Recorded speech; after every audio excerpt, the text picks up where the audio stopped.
This week, Christine's frame is refitted. A 225 Slant Six is disassembled. And we continue the assembly of a beautiful 71 CUDA convertible. We're coming back on the air.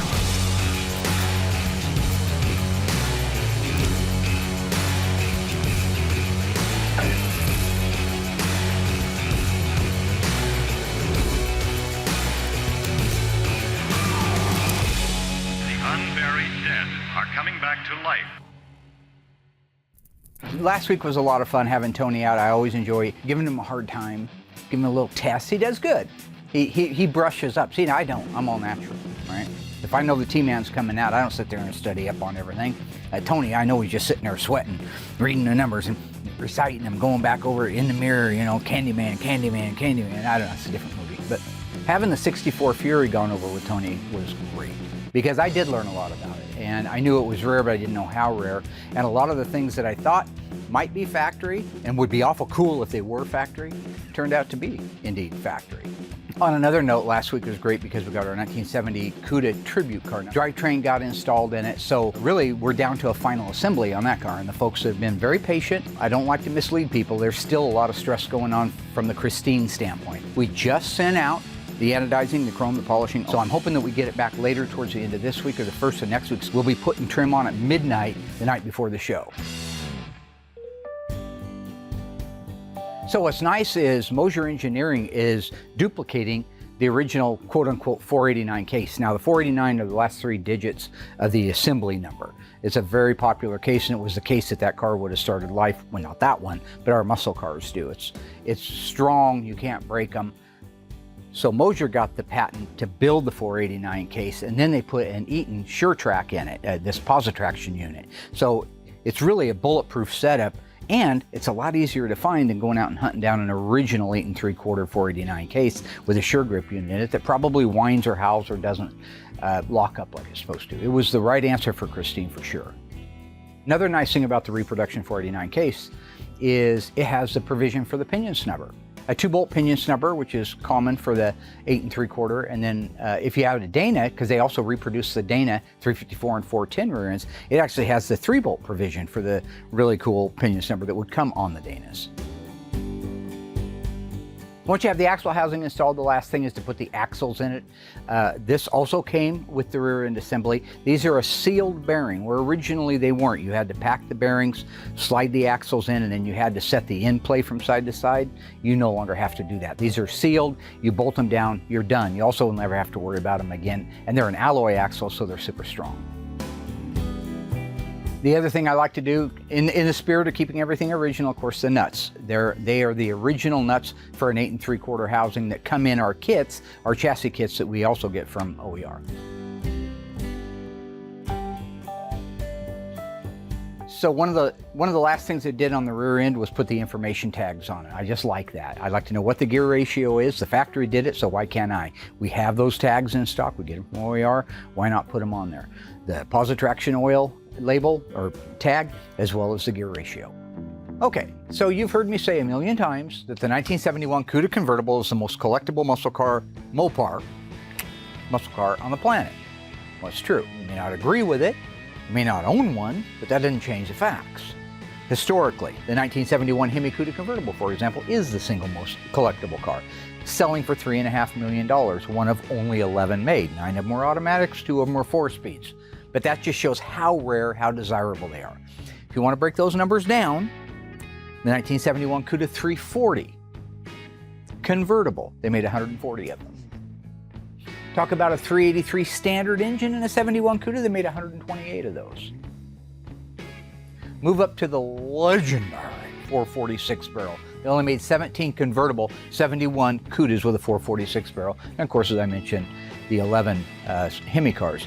Now, interestingly, our car is one of only 8 ever built, but it's nowhere near worth $3.5 million. But it's one of 8 because it's a 340 with a 3-speed manual transmission. So it's rare and it's desirable. It's just not the most expensive 71 CUDA on the planet. Now this convertible has a sales code of P, like Papa, 37. That means it's a power top, but they weren't all. Okay, so on our purple 1971 Cuda 343 speed, one of only 8 made, while we are getting close to the finish line on that one and having it done, this is the part, while it's rewarding because there's a lot of fun trinkets to put on the car, it's also the part where anything can go wrong from the standpoint of it's the wrong part, or you break putting it on, or you scratch the paint. It's final assembly. So while we got the dash built out last week, it still has to be installed safely and carefully. So that's a 2-man job to make sure it gets done right.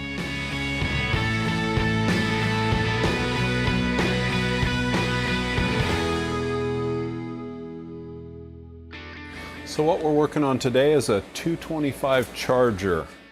This car is a 225 cubic inch Slant Six 68 Dodge Charger with an automatic on the floor. You don't take apart too many 6-cylinders nowadays. We sure don't. Yeah, go for it. You only made 904 of these. And only one of them was a standard transmission? That's true.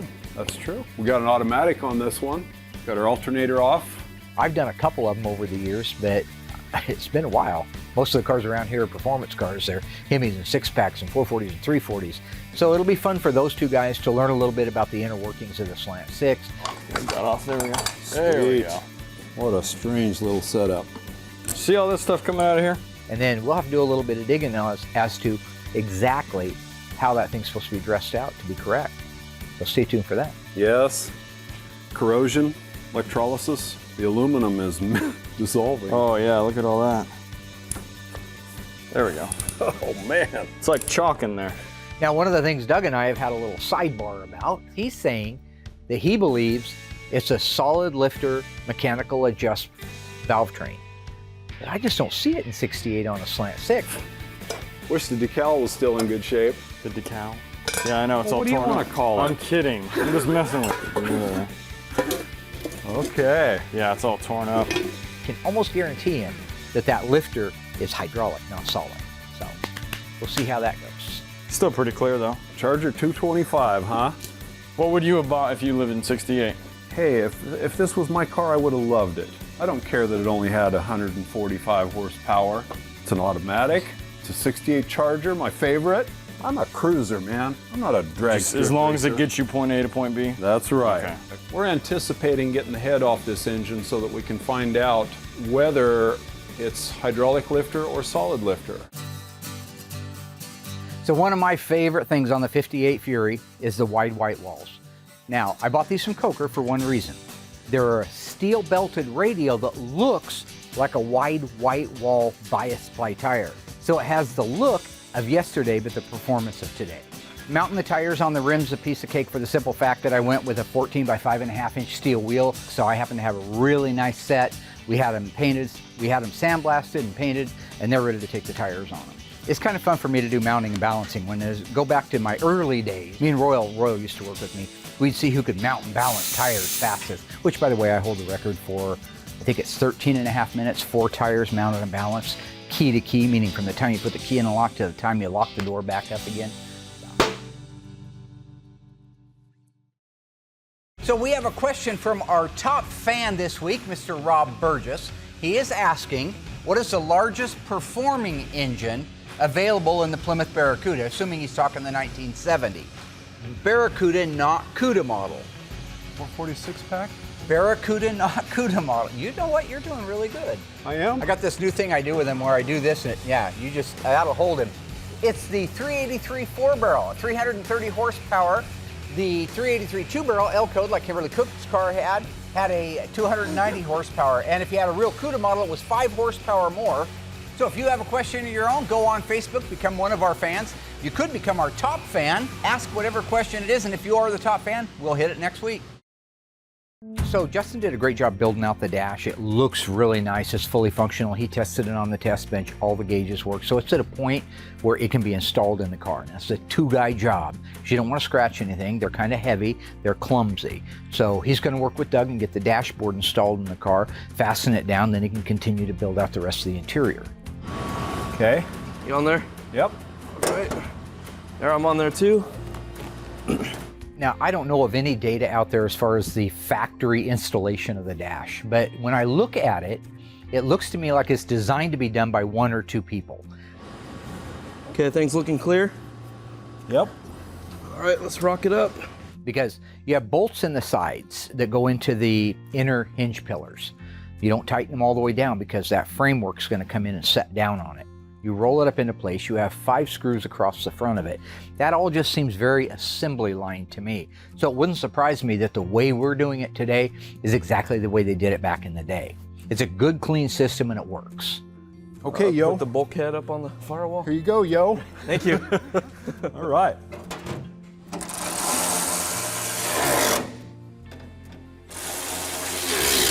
Once all your connections are made, the dash is in place. It's a matter of putting the steering column in. Now the steering column's already been restored. That takes a skilled person to be able to know what parts it is, to make sure that it works the way it's supposed to, put it back together the way it's supposed to, that kind of stuff. But with that done, which is where we're at, it's pretty easy to put in. After that, you're done with the steering wheel, you're done with the dash.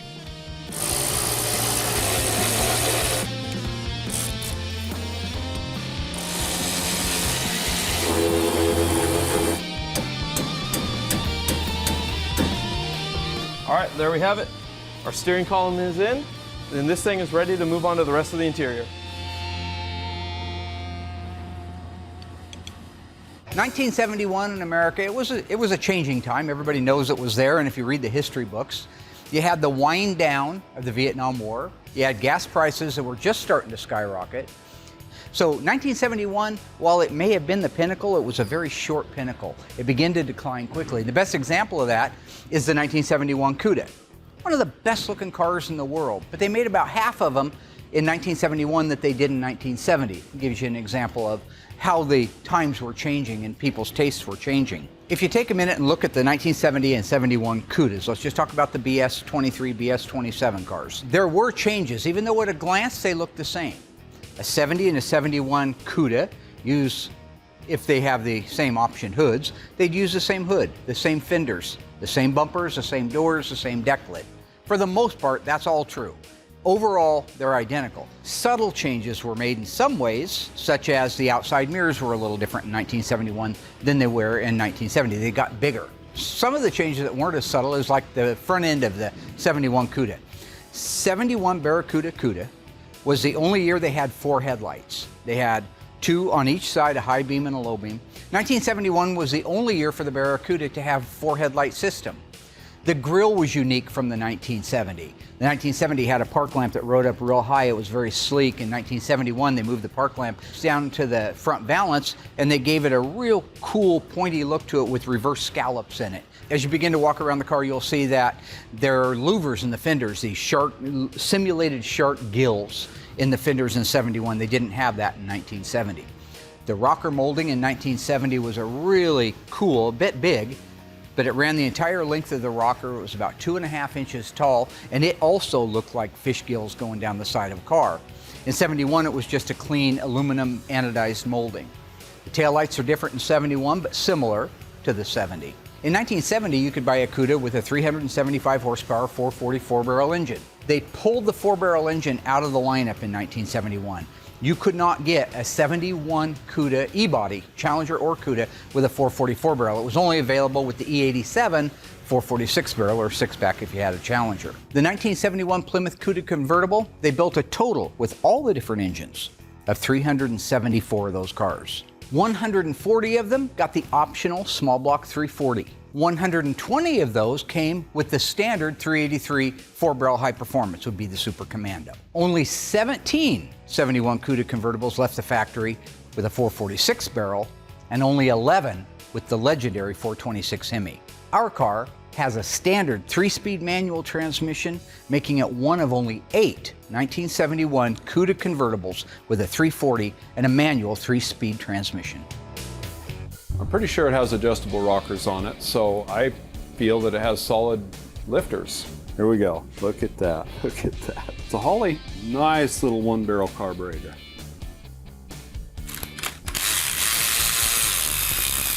Okay, so this is the choke stove with the bimetallic spring in it. That's what it's called, a choke stove? Uh-huh. Kind of like an oven down here in the manifold. The bimetallic spring heats up, opens the choke on the carburetor. I see.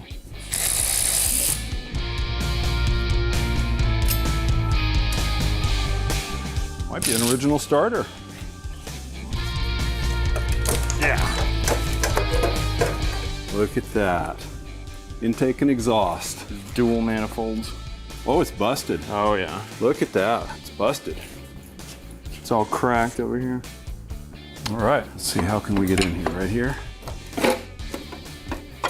Okay, we found our rockers. A whole bunch of them. So now we've found adjustable rocker arms here. 318s and other engines didn't have adjustable rockers. They were hydraulic. On this one here, you have to adjust the valve tolerance on the rocker shafts here. Little adjusting screw on the sides of the rocker on the push rod. What we're after here is to pull off the rocker shaft. We're gonna pull the head off and we're gonna find out if this has hydraulic or solid lifters. My vote is solid. Hydraulic lifters are pumped up with oil and they take up all of the adjustment from the push rod to the valve. And solid lifters, you have to adjust the rocker to take up the difference. Lift off the rocker shaft, adjustable rockers. Here's the adjusters right here, little adjusting screws. Here's the part that fits into the push rod. Go ahead and pull out all the push rods. One thing I like about the Slant Six is the spark plugs go right in the side of the head through these little tubes, and they're pretty easy to change out. And little distributor down here on the side. Look at those cute little pistons. 6 cylinders. Now we can see where the lifters are. Oh, moment of truth. Okay, here we go. You got it? Yeah. Look at that. It's a solid lifter. No hydraulic. Guess that means you were right, huh? Sometimes I get lucky. Hey, Mopar master over here. Well, that's what I was saying. That's what I was saying about the engine. You guys need to start recording more of this stuff and play it back, because what I was saying was... High performance. Yeah, that's what I'm talking about. No, wait, what? No.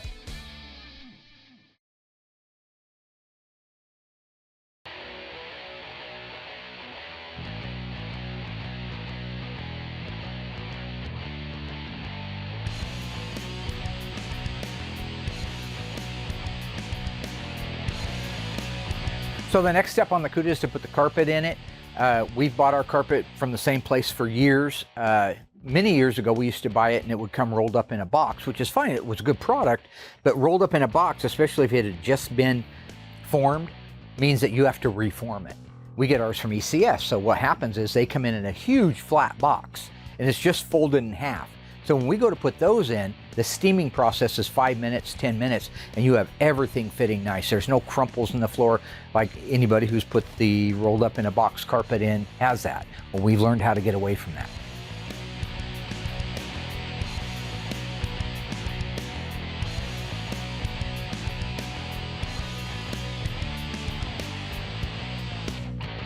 I know that I've been restoring these cars for many years and I know a lot about it. I still make mistakes, makes me human. But I think that sometimes people can be intimidated, right? I don't want them to be, but I think I go back to when I worked at Lincoln Mercury. I was kind of intimidated working under the boss. I was more cautious, kind of like nervous, right? I hope he's not doing that. I hope Justin's really taken time to just realize that I'm here to help him help us, like the movie, right? Help me help you. I want to be able to spend the time that I am with him and feel comfortable that he's absorbing it. Because I could do this whole thing with anybody. I choose which ones I want to do it with. I've learned in the past, I've took time and trained people only to find out that they had their own agenda and wanted to go do something else. Who knows what that is? But in this case, I've got a really good feeling that he'd like to be here for the rest of his life. And that's a good thing because we need some lifetimers here. It's going to help us speed up our productivity and not have any kind of QC issues maybe that we've had in the past.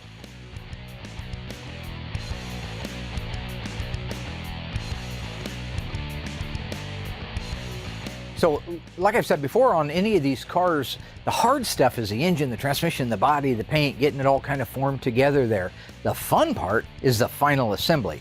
Yes, it has its potentials for damage, but putting chrome, trim, side markers, fish gills, moldings, Pentastars, wheel opening moldings, bumpers, grills, belt moldings, taillights, all that trim just brings that car to life. It's definitely the funnest part. I have always felt that the assembly guy has the best job in the house. Most of the cars that we don't replace the exterior trim on, and we have to recondition it. We sublet it out to a guy in town here that does metal straightening. It usually needs to be straightened, usually has anodizing, has to be stripped and then re-anodized, or it's stainless and takes a certain hand to do that. So this was the kind of thing Justin could do. I spent some time with him before on several other cars and showed him. It's a pretty humble little setup we have, but it works great on this stuff, and it allows us to control the end result, the finished product, as well as the time to get it done.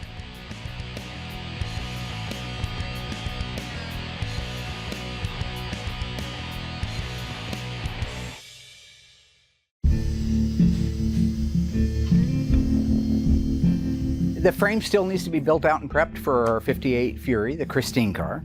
And that's a matter of we're converting the front brakes to a disc brake setup on it.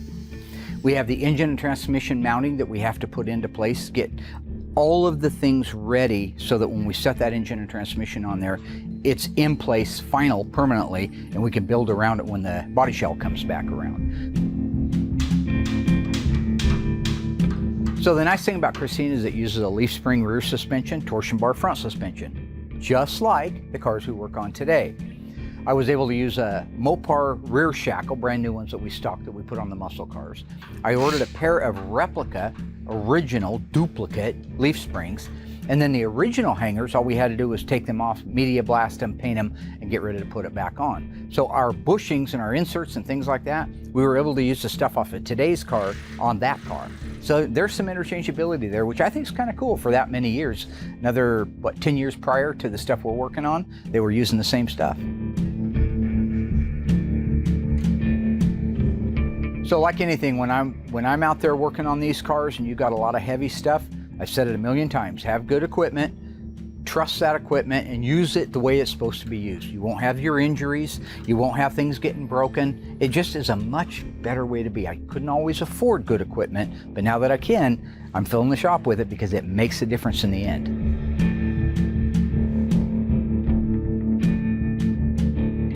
Now originally, these cars did not have air adjustable shocks, but I wanted to put them on there. If you have an air adjustable shock, or an air shock, we called them as kids, if you have one, you don't have to use it. The leaf springs are gonna be there. But if you do need more ride height, because maybe these springs aren't exact when they're supposed to be, or maybe the car's heavier or lighter, who knows, you can adjust the ride height of the car with the air shocks. In the front, I can go up there and do torsion bars, turn them up if I need the car higher, turn them down if I need it lower, blah, blah, blah. But in the back, if you want to have any adjustment at all and you don't want to lose your ride, you want to go with an air adjustable shock.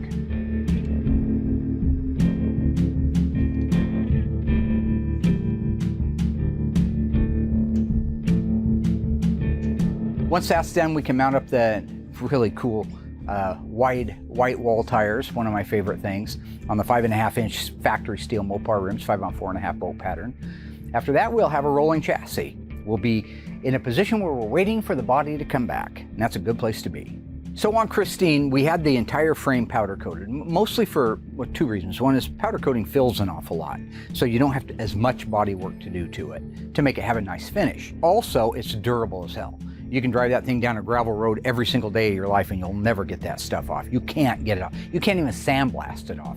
You have to physically grind it off of there.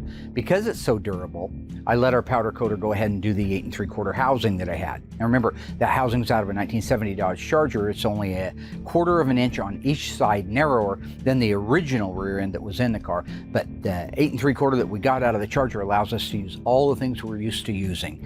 The brakes, the drums, the actuators, the cables, all that stuff. Christine never actually existed as a car. They used both a Belvedere and a Savoy to portray the evil automobile. Our Christine is a 1958 Belvedere, which was iconic all on its own. To understand why, we had to jump back to the previous model year. 1957 was a big year for Chrysler because they jettisoned the styling that Plymouth was known for and caught the competition off guard. Suddenly it's 1960. That's what Chrysler's ads claimed because they completely changed the look of the car, dropping the body lines and replacing them with the signature look we recognize today, commonly known as the forward look. Despite selling exceptionally well, the 1957 Belvedere was rushed into production, and after issues with rust and faulty parts, Chrysler's reputation of quality and reliability was tarnished. Despite this, Chrysler regained leadership in styling and brought a new suspension system, which would keep them on top in handling until the 1970s. What was it? It was the torsion bar suspension, a unique approach at the time that we muscle car girls and guys are all too familiar with. And 1957 was the debut of the all-important TorqueFlite automatic transmission, which opened the door to customers who rejected both the manual transmission and the 2-speed PowerFlite. The TorqueFlite would quickly earn a reputation for durability and efficiency, allowing automatic-equipped drag racers to win against manual transmission cars. 1958 focused on quality, which dramatically improved along with some styling changes. They replaced the lower bumper pan with a lower grille and installing real dual headlamps, which created the necessary foundation for what would eventually become immortalized as Christine.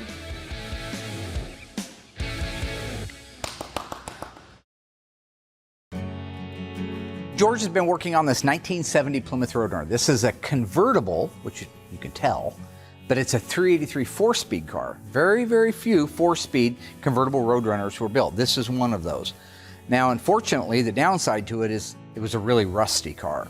So when we got it back from the dipper, it needed everything. We're in the process of replacing the rear frame rails, rear body panel, inner and outer wheel houses, trunk floor extensions, under seat pan, rear step wells. We have already replaced the main floor and the transmission cross member. Now, ironically, the front of the car is in really good shape, so there'll be just some small patchwork that needs to be done up there.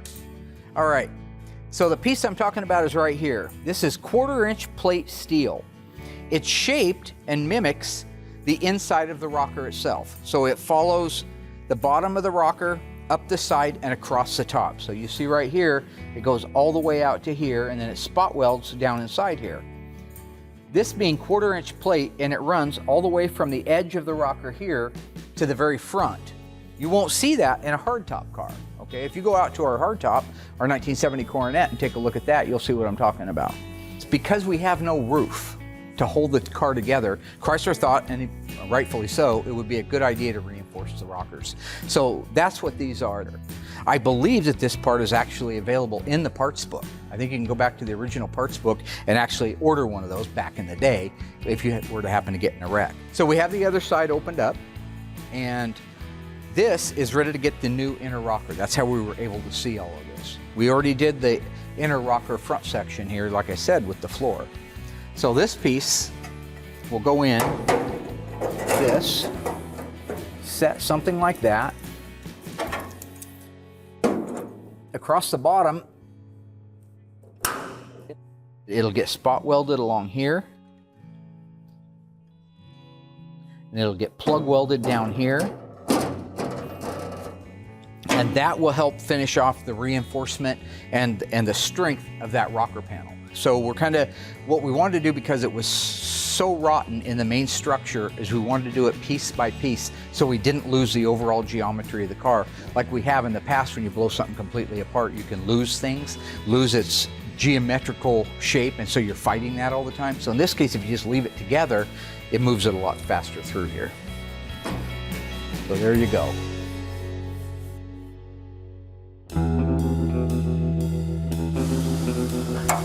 Good there? You want to go through that way? Yeah.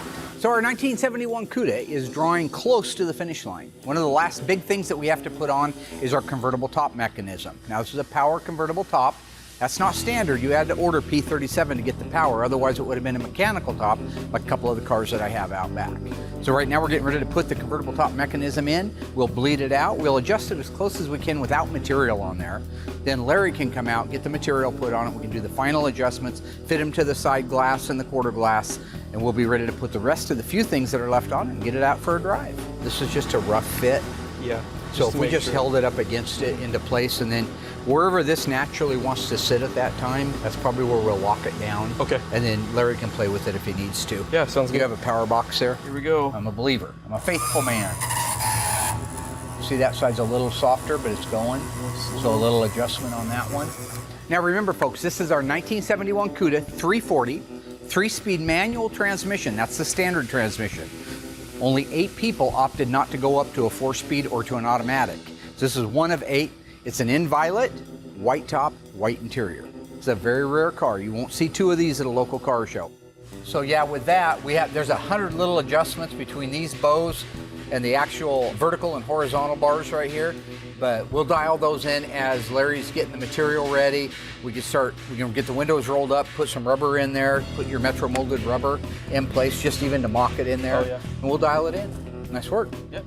That's beautiful. That's a beautiful car. It's good seeing that on Somebody's going to be extremely happy, I think. So with all the pieces that we've got done so far on our 71 CUDA, it's getting really close to being able to deliver to the customer. Larry will come out, he'll do the actual material that goes on the top, but the mechanism is in place, everything is aligned like it should be.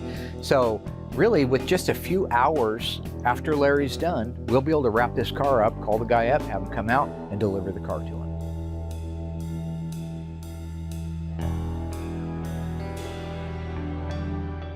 Hi, Dougie.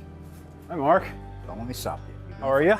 I'm good. How are you? Good. Haven't seen you in a while. Okay, so a couple days ago, we got our engine back for the 1971 CUDA. This is the one we dubbed the Phoenix CUDA, the one that Wendell had.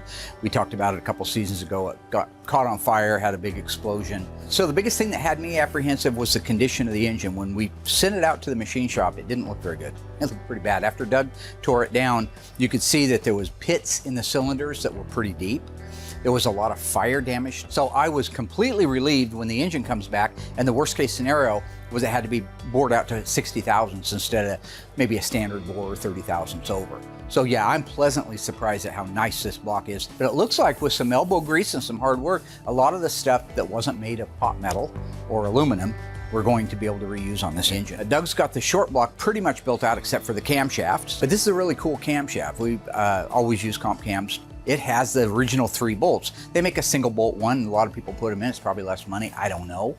But the 3 bolt is the way it left the assembly line. So the 3 bolt is the special camshaft we're putting in this engine. Let's talk to Bill Gibson, the guy with the Christine that was out here a few years ago, the 58 Fury. Yeah. So it turns out that he shipped the car up to New York like a couple weeks ago because it's going to make a cameo appearance in next season's Castle Rock. Yeah, there's a cameo scene where it's driving down the road, so they used his car to do it. I thought that was pretty cool. Wow, lucky guy, huh? You hear that, Petey? That's pretty cool. Show Petey over here. Petey's our in-house horror genre lunatic filmmaker. Anyway, yeah, I'm looking forward to seeing that. That's going to be cool. Did you ever watch season 1 or not? No, I was busy. Yeah. I had to work that day. Yeah.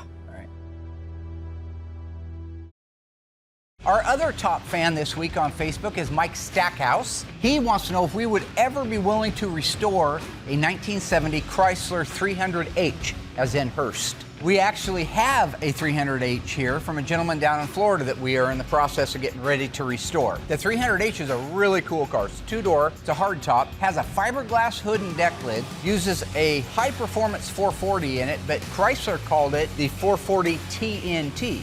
So if you have a 440 TNT out of a 70 Chrysler 300H, give me a call. I'll be happy to buy it. So if you have a question of your own, go onto our Facebook page and post it there. If you're one of our top fans and we select it, we will answer it next week during Graveyard Cars. Doesn't get any better than that, Nope, right? that was good. Can I show these guys something? Well, yeah. Okay, so the reason I stopped Doug is I wanted to point out that this is a 426 Hemi. So from the factory, it had a 3-bolt cam. 3 bolts held the sprocket onto the camshaft. There's only one other engine in Mopar's history that does the exact same thing, uses 3 bolts, and that's from the factory, a 446 pack, or 6-barrel if you had a Plymouth. You know, so that's just a unique thing I wanted to point out. That's all, that it uses the 3 bolts. Now, we could have gone with just a single replacement bolt type cam. They make them, but CompCam makes the exact ones. Replica, lift, duration. I mean, this is the factory camshaft. And you know me, I like my factory stuff. What are you putting, 30, 35? Yeah. It will work better when you turn it on. Yeah, guaranteed. Guaranteed. It's on. Yeah, you Let's just turned it on. try it again. To 1,000, okay? Look at that, Mark. The green light like it. came on. I like it. How are we doing here? In a second, I'll show you guys these pistons, and then I'm gonna go back to Making coffee. normal land. I try to talk Alyssa into making some coffee. I doubt she will. Would you do me a favor? Yes, sir. Now, see this little yellow dot right here? Next to that other little mark right? Actually, it's right on it. That little yellow dot's right on the timing mark. That little dot is right on the timing mark. You'll notice how the cam gear is at 6 o'clock and the crank gear is at 12 o'clock. That's the way they're supposed to be. And when that happens, the number one piston is at top dead center of the compression stroke.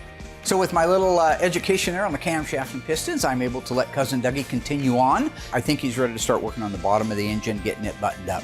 That's like the windage tray, the gaskets, the pan, the sump pickup. Get it all buttoned up, roll it back over. Then he can start working on the cylinder heads, the valve train, which is an intricate thing. We'll show you that later. And at that time, once he's done, we can get it on an engine run stand and fire it up. And I think Wendell's going to be extremely happy when he hears that engine for the first time in 22 or 23 years.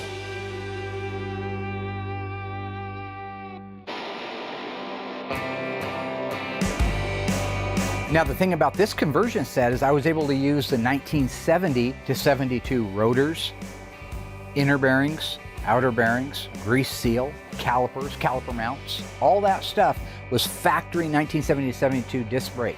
So if you have a breakdown somewhere in another country, another state, another world, and you need a caliper or you need a rotor or you need pads, just tell them you got a 70 Dodge Charger. You'll come up with everything you need. That's keeping it in the Mopar family.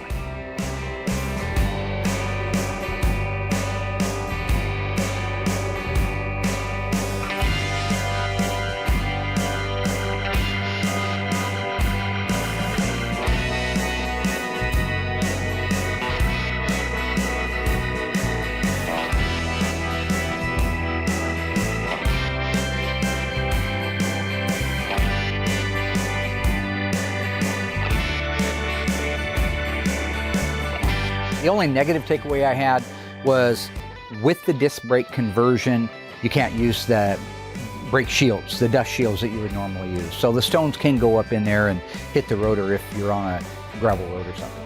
But I think if I had more time, I could probably build something that would work. But for this particular thing, just to get to the show, I'm not worried about it.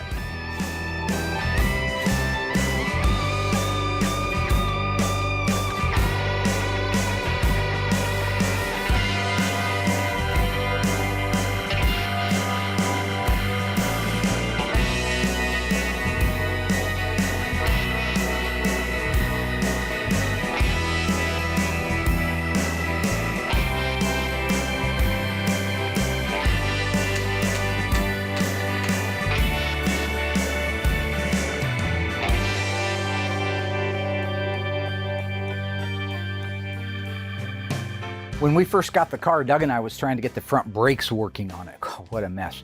It used dual wheel cylinders, dual adjusters. It was just a nightmare. We had it all adjusted perfectly, went out and hit the brakes, the steering wheel flipped to the left and we damn near died. The worst braking system in the world. So I wanted to convert it to a disc brake if it was possible and manageable. And it was, because I was able to get hold of the guy that actually makes them. He's the one that came up with the conversion kit. Most of the 58 forward-looking 57 to 60 Plymouths out there end up having the disc brake conversion for that reason. I think it was AAJ up out of Portland, but he came down and showed us how the conversion works, how to put it together, which was really cool for him to take the time to come down and do that. But it just makes putting it together on the car so much easier when you have the guy who invented it showing you how to do it.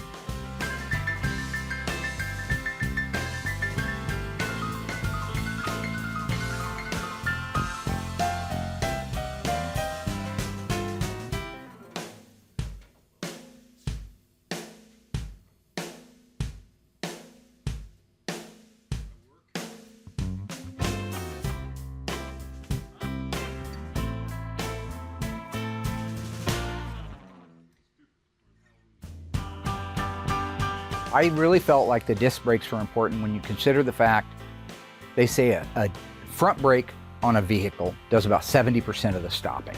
That's a lot to be putting on a pair of shoes, old shoes with adjusters that aren't automatic and they just flip around and lock up and try to kill some poor driving down the road. One of the things I had plotted from the beginning of Christine was, of course, to keep everything in the Mopar family, keep it all to the stuff that we know. So if we're putting on 70 to 72 disc brakes, that's what Doug does every day. He does one a week, one complete front K-member a week. So he knows what they are, he knows what parts they are, and we have them in stock. So it just makes the build out of that front braking system a piece of cake.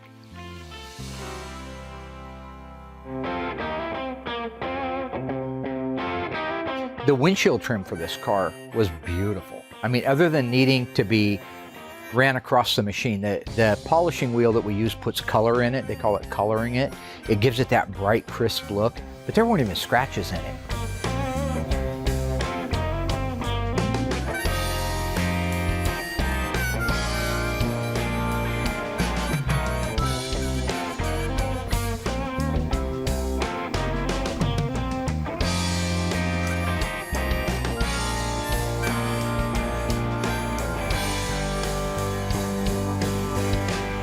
After that, really, he just has the convertible top mechanism, the inner workings of that, the cables, the tie downs, the inside of the header.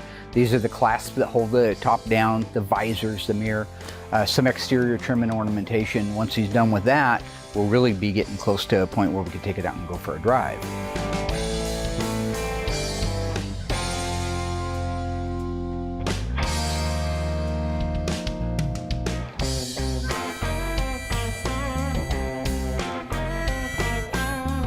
So doing the final adjustments on the roof intersect with everything to do with the windshield, because that pillar is such an important thing to the windshield. They fasten together with clamps or clasps. All of that is established a little bit at a time. Does the top need to go up in the back? Does it need to go forward? Whatever it is, those adjustments have to be made so that when you put your clasp in, you tighten it down, that the windshield header and the roof itself, the actual roof, have the same reveal, the same gap, the same fit. All that stuff has to happen while you're putting the windshield and the trim in. It doesn't have to happen at the same moment, but you want to pre-fit and make sure everything fits the way it's supposed to.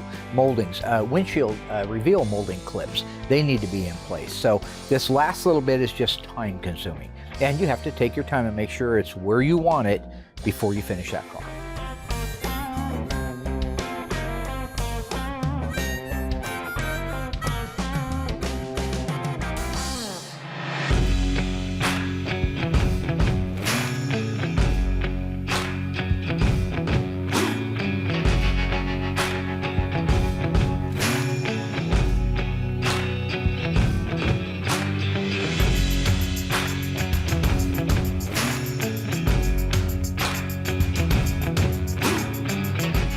We had a great week. Now look at our Christine car. The framework is all done on it. The rear end is in, the suspension for the rear end, the engine and transmission, the disc brake conversion, everything is mocked up on that frame. Wheels and tires are on it. So it's going to be a lady in waiting for the body to come back, marry the two together so we can start assembling that car. Our 71 Cuda 343 speed car in violet, FC7, one of only 8 made. People like it when I rattle off the numbers. That car is getting a lot closer. We got the dash installed in it. We got the rest of the convertible top mechanical pieces installed in it. We got the carpet. We got the steering column. That car, a lot of trim and ornamentation got done on it. So it's really getting close to being done. That's a good feeling, especially knowing, again, that we're a little bit behind on that one as we are with so many cars. But the owner's really been patient and is super excited to get it back. So I'm also equally excited to finish it, which won't be long now. Doug and his helper over there were able to disassemble the 225 out of our 1968 Dodge Charger. This is a little Slant Six with the automatic transmission. That's all disassembled and ready to go to the machine shop and the transmission shop. I enjoyed working with Ezra today, taking this little Slant Six apart because it was new to both of us. Meanwhile, Doug is knee-deep in assembling the 426 Hemi for Wendell's 1971 Cuda, the Phoenix Rising 71 Cuda. So I'm looking forward to seeing that one all completely built, done, because there's just nothing sexier, nothing prettier in the world of automotive than to see a well-assembled, correct 426 Hemi for one of these muscle cars. Just the coolest thing on the planet.